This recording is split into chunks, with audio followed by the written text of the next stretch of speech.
नमस्कार, मैं कुलदीप मुंदलिया। आप देख रहे हो आज़ाद 24 हरियाणा न्यूज। जी हां, 3 मार्च किसान सम्मान समारोह कार्यक्रम के दौरान एलनाबाद से पूर्व विधायक चौधरी अभय सिंह चौटाला को किसानों ने हल भेंट कर उनका सम्मान किया। वहीं एलनाबाद की विभिन्न सामाजिक संस्थाओं ने भी अपने अपने संगठनों की ओर से भी विधायक चौधरी अभय सिंह चौटाला का मान सम्मान किया और कहा कि आज जो किसानों के साथ खड़ेगा, किसान भविष्य में उसके साथ खड़ेगा। आप याद करो 26 तारीख को 26 जनवरी के दिन जब हरियाणा से जब बॉर्डर पे बैठा किसान अपना ट्रैक्टर लेकर के दिल्ली के अंदर अपनी तिरंगा यात्रा निकाल रहा था, जहां किसान तिरंगा यात्रा के माध्यम से देश को मैसेज दे रहा था कि आज केंद्र की सरकार किसान को आंदोलन करने पे मजबूर कर रही है। आज किसान की जमीन को लूटने के लिए काले कानून बना रही है। आज किसान उस खेत का मजदूर मालिक जो था मजदूर बन जाए, इसके लिए इस तरह के कानून हमारे ऊपर थोपना चाहती है। उसके विरोध के अंदर लाखों किसान जो अपने अपने ट्रैक्टर पे बैठ करके जहां दिल्ली के लोगों का दिल जीतने का काम कर रहे थे, वहीं पूरी दुनिया को इस बात का संदेश दे रहे थे, प्रधानमंत्री से आग्रह कर रहे थे, कह रहे थे कि आप इन काले कानूनों को वापस लें, जाइए काले कानून वापस लेने का काम करें। वहीं आप देश के किसान के लिए एमएसपी का नया कानून बना करके उस किसान की फसल की गारंटी देने का काम करें। लेकिन साथियों, दिल्ली की सरकार, केंद्र की सरकार ये काले कानून वापस लेने की बजाय उन किसानों के खिलाफ देशद्रोह के मुकदमे बना रही थी। उन किसानों को कहीं ये कह करके बदनाम कर रही थी कि आंदोलन खालिस्तानियों का हो गया है, कहीं सिख और हिंदू को आपस में लड़ाना चाहती थी, हरियाणा और पंजाब के लोगों के बीच में विवाद खड़ा करना चाहती थी।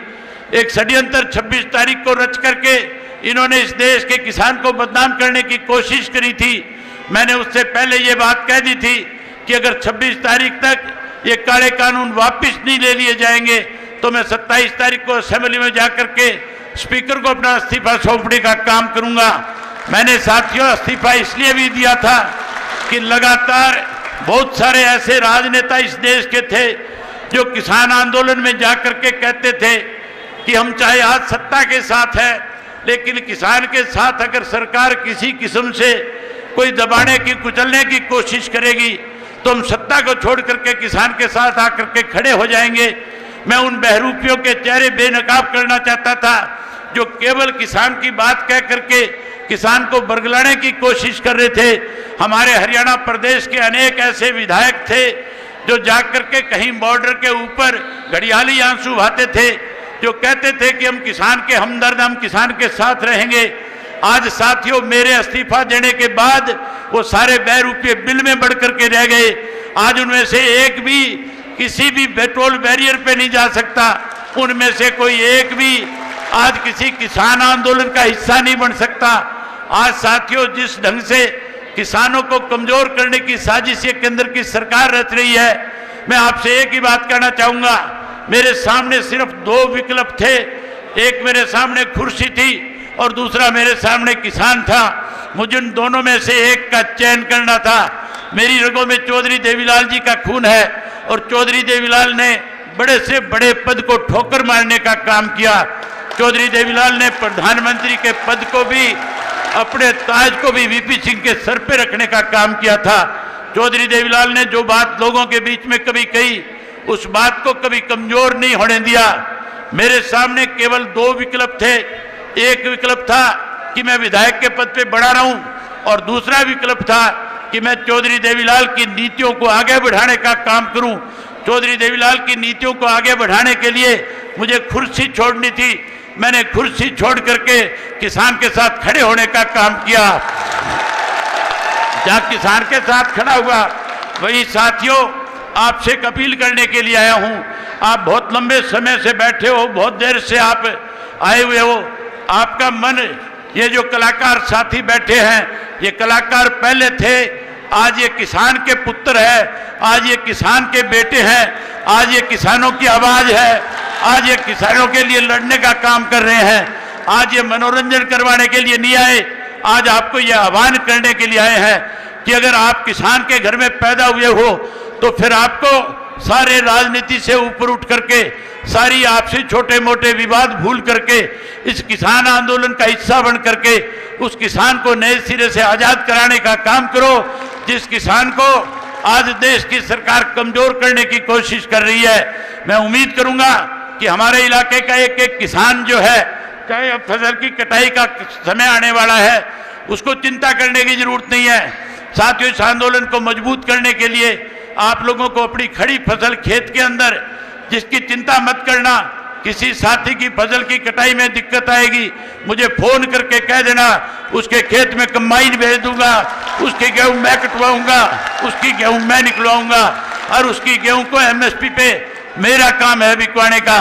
सरकार नहीं अगर उसको खरीदेगी तो सरकार के गर्दन पे पैर रख करके आपकी फसल को सरकार से एमएसपी के रेट पे बिकवाने का काम करूंगा। साथियों, आपसे एक और बात कहना चाहूंगा। आज के जो हालात है, आज जिस तरह से लोग लगातार किसान को कमजोर करने की कोशिश कर रहे हैं, चाहे वो किसी भी राजनीतिक दल से जुड़े हुए हैं। आज जींद के लोगों ने एक फैसला किया है कि जींद के अंदर बीजेपी और जेजेपी का कोई भी नेता किसी गांव में नहीं जा सकेगा। आज पूरे सरसा जिला से आए हुए आप लोग बैठे हैं, आप आज एक फैसला लेकर के जाओ कि आपके भी किसी गांव के अंदर बीजेपी और जेजेपी का कोई नेता प्रवेश नहीं कर पाएगा। अगर कोई आएगा तो वहां लोग उसका विरोध करने का काम करेंगे, लोग उससे इस्तीफे की मांग करेंगे। मैं उम्मीद करूंगा कि आप लोग इसका डट करके विरोध करोगे। अगर आप विरोध करोगे तो दोनों हाथ खड़े करके मुझे बताओ कि हम विरोध करने का काम करेंगे। जहां साथियों विरोध करोगे वहीं इलाहाबाद का बाई इलेक्शन आएगा। इलाहाबाद के लोगों से विशेष रूप से कहना चाहूंगा, क्योंकि इलाहाबाद के लोगों का कर्ज मेरे ऊपर है। आप लोगों ने मेरे ऊपर विश्वास व्यक्त किया था, आपने मुझे विधानसभा का सदस्य चुना था, उन हालात में आपने मुझे वोट दिया था जब देश का प्रधानमंत्री मुझे यहां हराने के लिए आया था। आप लोगों ने देश के प्रधानमंत्री की बात सुनने की बजाय आप लोगों ने अपना एक एक वोट डाल करके मुझे विधानसभा भेजा था।